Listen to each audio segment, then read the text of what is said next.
Hi y'all and welcome back. So this video is going to be the next part in a series explaining Dunmore's War, and I'm going to try to get these first couple videos out pretty close together so we can get closer to kind of like the meat and potatoes that I'm sure everyone wants to hear about. Throughout the 1760s and the 1770s, there were a bunch of small-scale skirmishes between the American Indians and the colonists along the frontier. So, in the other video, I talked a little bit about the background with the treaties and the various issues that kind of set the stage for this problem. Well, now here we are in the 60s and 70s, and aside from like Pontiac's War and the French and Indian War, this was just the norm along the frontier. There will be these skirmishes, there will be these disagreements. It's a way of life. Everyone's accepted it. So, what makes that change? Now, modern Pittsburgh, Pennsylvania, on the forks of the Ohio River, that was previously the location of the French Fort Duquesne, which, played a major role in the French and Indian War. Then it became the English Fort Pitt.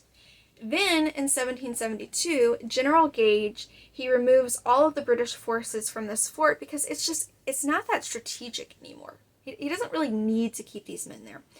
The problem was that both Pennsylvania and Virginia claimed this area because they had conflicting charters from the king going back to when their colonies started. And there's already these colonists in the area. They're still there despite the fact that Gage pulled out all the troops. And George Washington, who's one of the Eastern elite, and of course he played a big role in the French and Indian War in this area, he sees this area as a major having major potential, I'll put it that way, for wealth through land acquisitions, which is what a lot of these Eastern landowners, people of means, people of political stature, what they're attempting to do with this frontier. Because there's really two groups that are trying to get this land from the American Indians. There's the frontier colonists that are just trying to kind of like carve out their own lives there. And then there's Eastern elite who don't want to live there, they just want to make money off of it. So when Dunmore gets promoted to his position as rural governor of Virginia, after serving for a time as governor of New York, Washington gets his attention and it's kind of like, wink, wink, nudge, nudge, you need to go check out this area. And Dunmore does a tour of the area. And that's when he realized that there's possibly as many as 10,000 settlers in this area that's now Pittsburgh. And there's a little bit of a power vacuum because when Gage left, there's nobody in control at this point. And it just gives Dunmore the perfect excuse to take charge, right? That way he can write home to London and he can be like, oh, well, these poor people, they had no sense of direction. They had no one protecting them. So I had to do it. I had to take care of them, right? If he's seeing dollar signs, or I guess you'd say pound signs, because he wants to make his money off of this, that's no big deal. And a big problem with all the settlement in this area is that they're very close to a number of American Indian towns. There's Ohio Haudenosaunee in the area.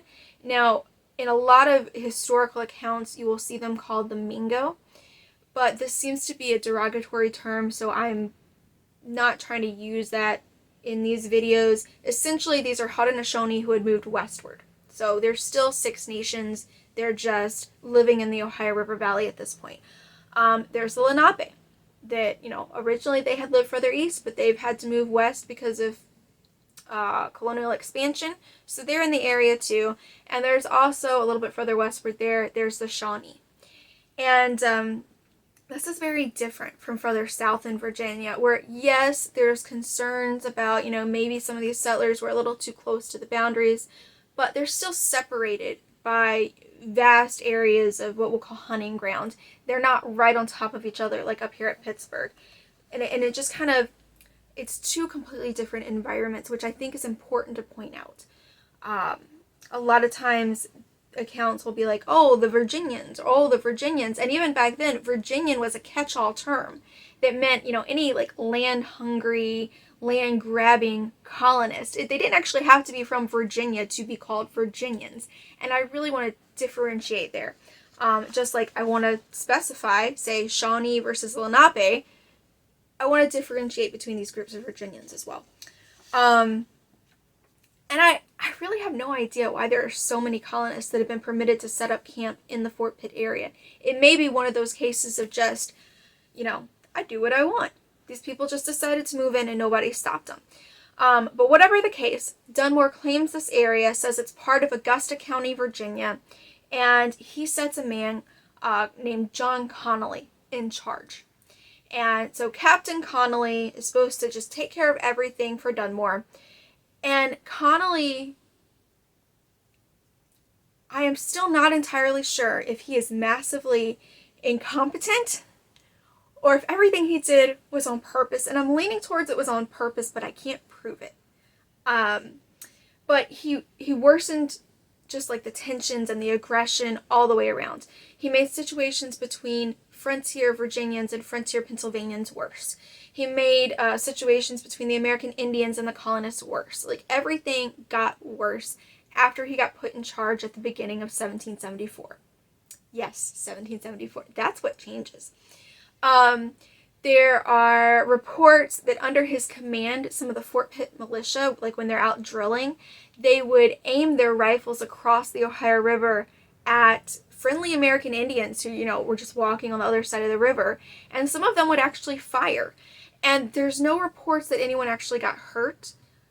But just stop and think about that for a second. Like, think about the psychological toll of, yeah, you're used to these white people being nearby and they have their settlement and everything, but now they're shooting at you. That's gonna mess with you. But even so, like, these groups, they didn't attack. So if the skirmishes didn't cause the war, what did? There's two events I think we really need to discuss in this video. And one is the situation with Daniel Boone, which, again, I mentioned this in the first video, but I don't think it's connected. It's just enough people try to make that connection that I have to address it. And then the other is what's called the Yellow Creek Massacre, and that is important in this story. So in 1773, the families of Daniel Boone and Captain William Russell attempted to move westward into Kentucky. Now, they're down by, like, North Carolina, like the North Carolina-Virginia line. So this is a long way from Fort Pitt, which is one of the many reasons I say it's really not connected. But anyway, so they're down there, and the sons, James Boone and Henry Russell, they're traveling separately. There's a lot of stuff you're trying to move with you when you're setting up in a new area.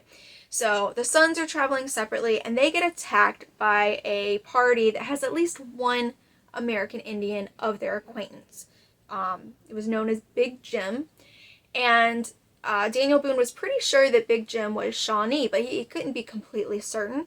And even so, Big Jim was known to be seen quite frequently in the Watauga area, which is essentially western North Carolina into present-day Tennessee. So even if this guy was Shawnee, this really doesn't represent his tribe in any way. This is just him and his actions.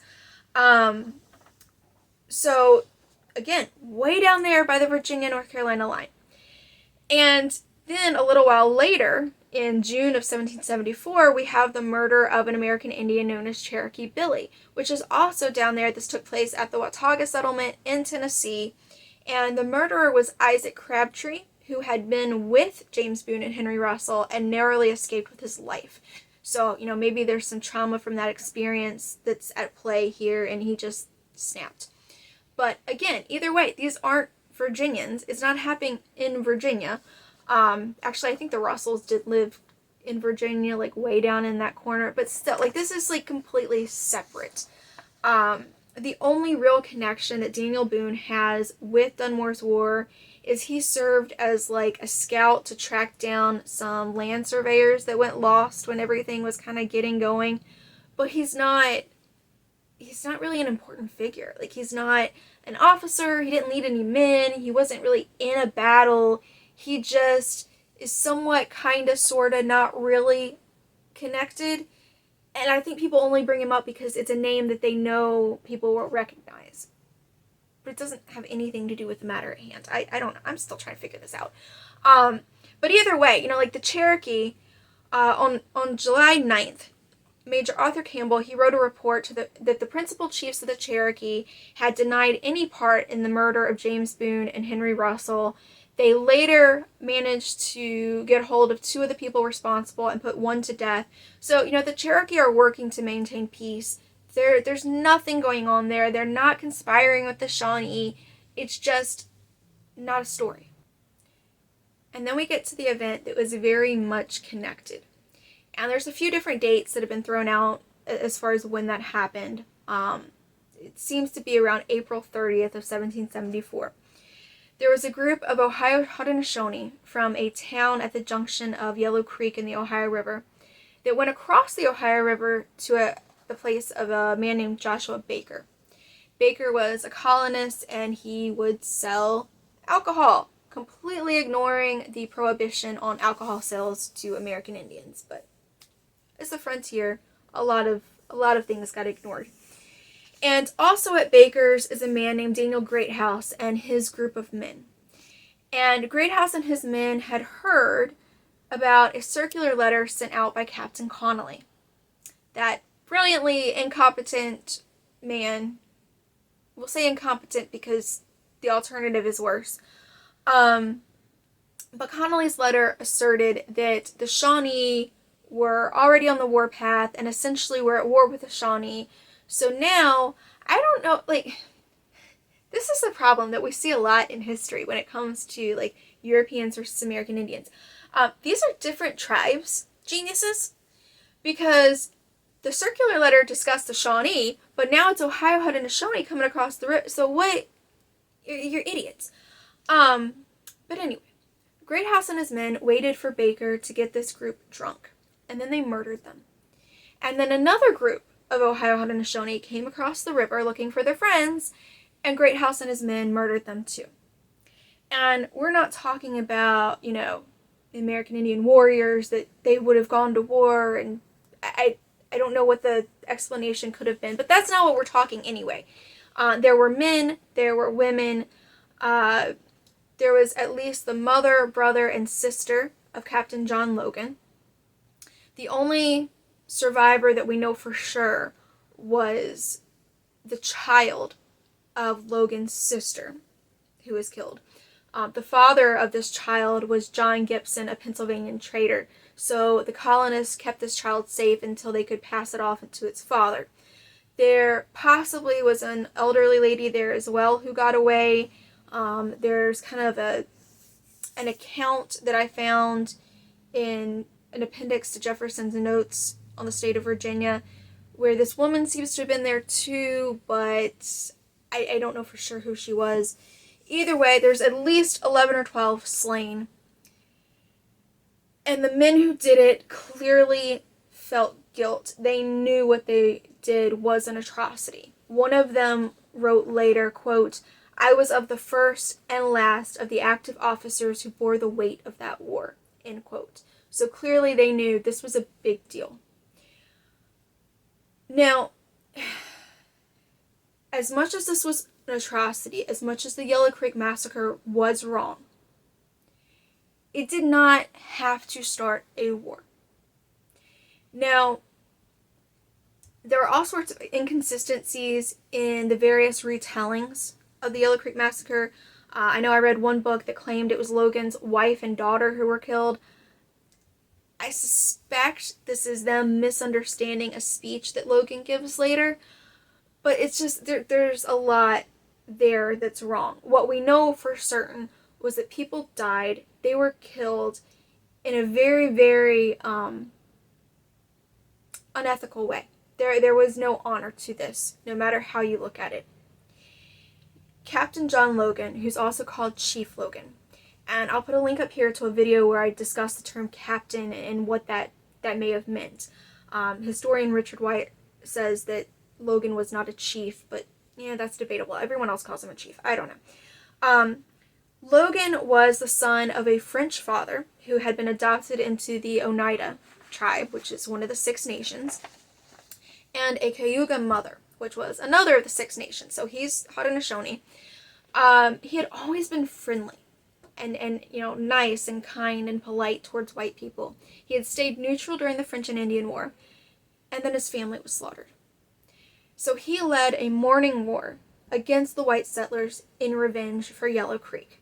He left a letter at the location of one of his raids saying, quote, "White people killed my kin at Conestoga a great while ago, and I thought nothing of that.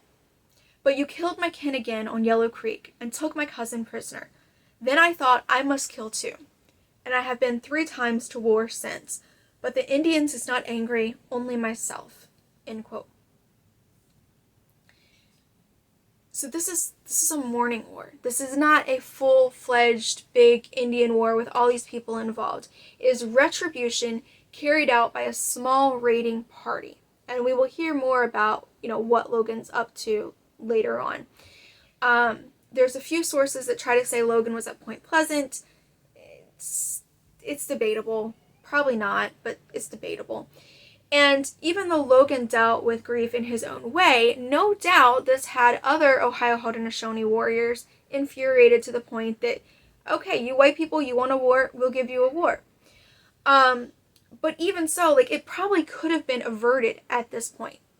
Because like I said, something like the Yellow Creek Massacre had occurred in Pennsylvania, and Pennsylvania had managed to avoid war. What happened was that Captain Connolly and Governor Dunmore, they decided there was a war. They told everyone there was a war. They tried to make everyone freak out about it. They told Charles Lewis and Andrew Lewis, who were in the House of Burgesses, and they were also the county lieutenants of Augusta County and Botetourt County along the frontier. They had them write home, warning everyone to be on the lookout because we're at war with the Shawnee. And they did this based on what Dunmore told them, which was based on a letter from Connolly, but as we've seen, it was nonsense. So that is what started Lord Dunmore's War. And in the next video I'm going to talk to you about was actually the first battle of Lord Dunmore's War, which has, as far as I know, never really been acknowledged as a battle. I think that should change. And so that's the one I'm really excited to discuss, just to get that information out there. So let me know your thoughts in the comments below. Like this video so that the YouTube algorithm gets it out there more, not because we like the fact that these murders happened. And subscribe if you haven't already so that you see the rest of the story once I get that put up. Thanks so much, y'all, and I will see you in the next video.